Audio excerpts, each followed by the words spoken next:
بڑھاپے کا کوئی علاج نہیں ہے، اس کا کوئی علاج نہ ہو، اس کا علاج بھی مصطفیٰ دیتے ہیں۔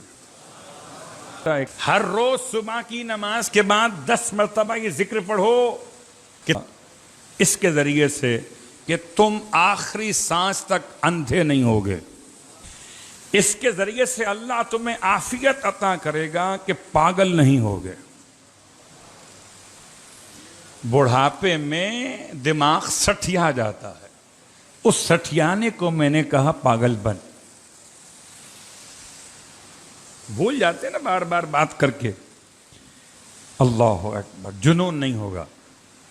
کتابوں کے 3 حوالے ہیں، کتاب اعمالی شیخ صدوق، کتاب تہذیب اور کتاب ثواب الاعمال۔ شخصیت کا نام شیبہ ہے اور الحزلی لکھا کتاب اعمالی میں، اور کتاب اعمالی کے ساتھ ساتھ کتاب التہذیب میں۔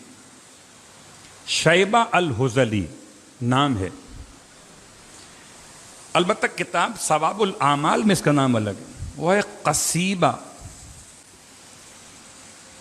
اس کا نام ہے قصیبہ الہلالی۔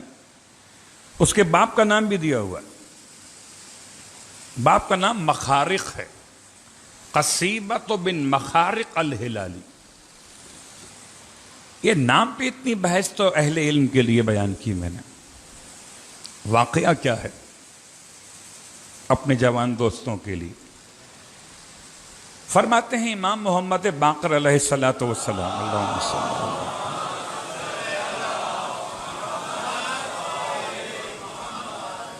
کہ ایک شخص، میں ترجمہ کر رہا ہوں روایت کا، ایک شخص پیغمبر کی خدمت میں آیا، میں کتاب اعمالی سے پڑھ رہا ہوں، ایک شخص پیغمبر کی خدمت میں آیا، اس کو آپ فرماتے ہیں شیبۃ الحزلی کہا جاتا تھا،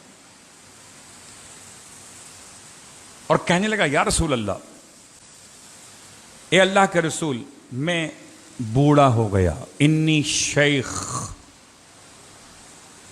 کبھی شیخ استعمال کرتے ہیں سید کے مقابل آپ کے یہاں، کبھی شیخ استعمال کرتے ہیں طلباء کے مقابل اساتذ کے لیے، اور کبھی شیخ استعمال کرتے ہیں عمر کے اعتبار سے شیبہ کے مقابلے پر، یعنی فتح کے مقابلے پر، جوان اور بوڑھا۔ تو یہاں نہ تو کوئی استاد مراد ہے اور نہ کوئی غیر سید مراد ہے۔ بالا انی شیخ، وضاحت کا قد کبرت سنی، میرا سن بہت بڑا ہو چکا، میں بڑا ہو گیا، بہت بوڑھا ہو گیا۔ وضعفت قوتی، اب میرے پاس اب طاقتیں کم ہو گئیں، عمل نہیں کر سکتا، جو میں ہمیشہ کرتا تھا وہ عمل اب نہیں کر سکتا۔ نماز، روزہ، حج اور جہاد، 4 عمل۔ رو رہا ہے، یا رسول اللہ، بڑھاپے نے مجھے روک دیا نماز سے، میں جماعت میں نہیں آ سکتا۔ ابھی یہ میری وضاحت ہے، میں نماز کھڑے ہو کے نہیں پڑھ سکتا، میں نماز مستحب طولانیہ نہیں پڑھ سکتا، میں مستحب روزے نہیں رکھ سکتا، میں حج اب نہیں کر سکتا، میں تلوار نہیں چلا سکتا۔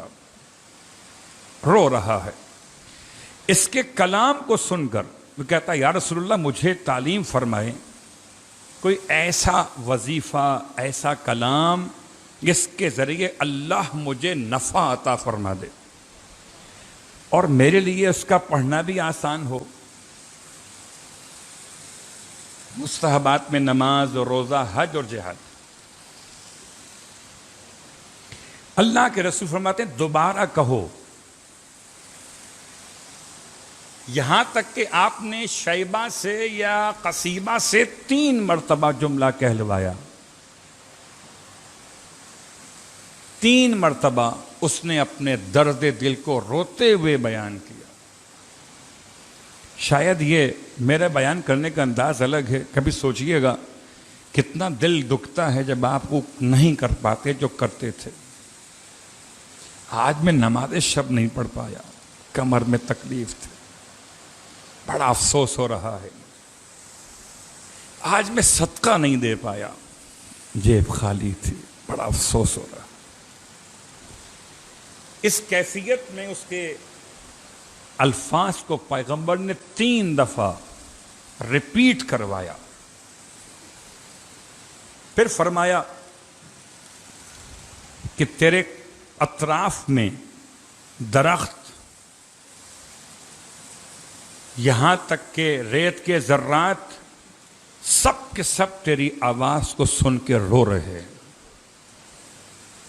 اور تجھ پر ترحم کر رہے, رحم کر رہے.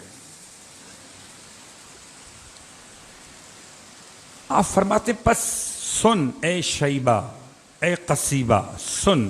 فَإِذَا صَلَّيْتَ الصُّبْحَ, جب تو صبح کی نماز پڑھ تو نماز کے بعد 10 مرتبہ پڑھ سبحان اللہ العظیم, سبحان اللہ العظیم, ربی نہیں ہے, وَبِحَمْدِهِ وَلَا حَوْلَ وَلَا قُوَّةَ إِلَّا بِاللَّهِ الْعَلِيِّ الْعَظِيمِ.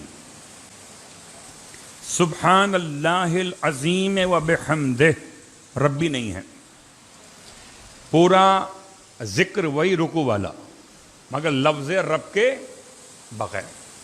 ولا حول ولا قوت الا باللہ العلی العظیم. ہر روز صبح کی نماز کے بعد 10 مرتبہ پڑھ لینا. یاد رکھیے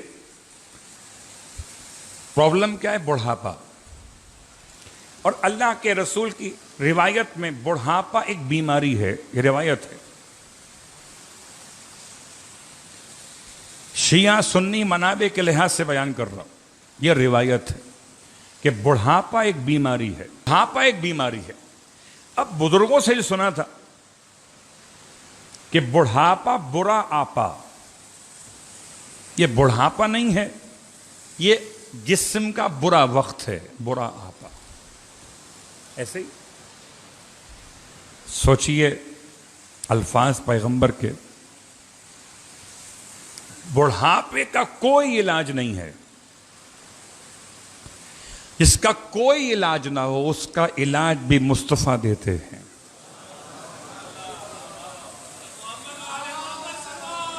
اللہم صلی اللہ علیہ وسلم.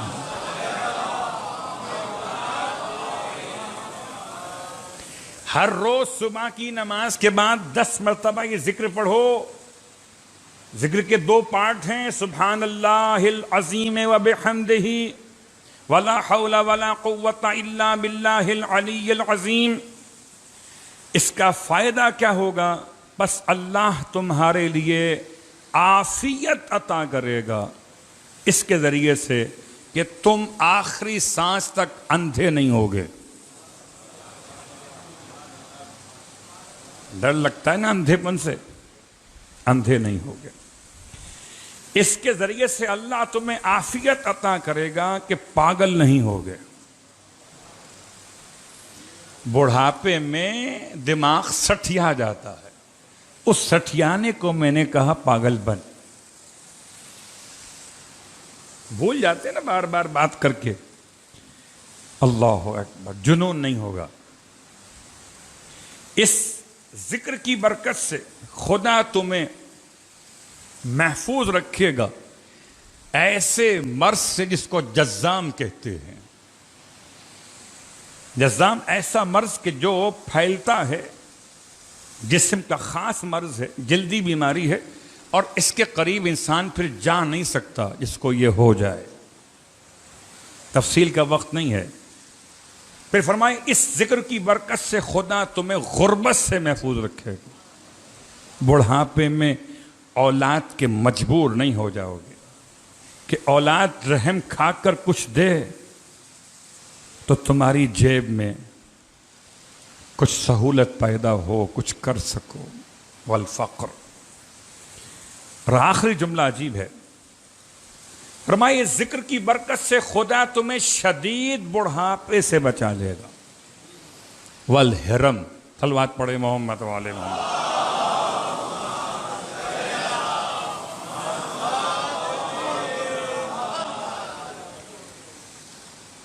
اندھاپن، پاگل پن، جزام، غربت، اور پانچواں شدید بڑھاپا۔ شدید بڑھاپے کا ترجمہ کیا ہے سمجھ رہے ہیں؟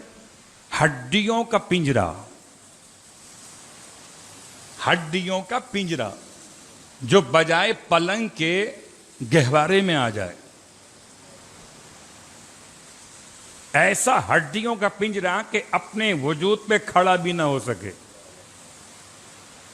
نہ منہ میں دانت ہو، مثال دے رہا ہوں، نہ پیٹ میں آنت ہو، نہ کچھ کھا سکے، بولے تو سمجھ میں نہیں آئے، کہو تو سنائی نہیں دے۔ شاید جہاں تک میں سمجھاؤں کہ اللہ کے حبیب کا اشارہ اس خطرناک عمر کی طرف ہے، اسے عربی میں حرم کہتے ہیں۔ خدا تمہیں ذکر کی برکت سے اس وقت سے محفوظ کرے گا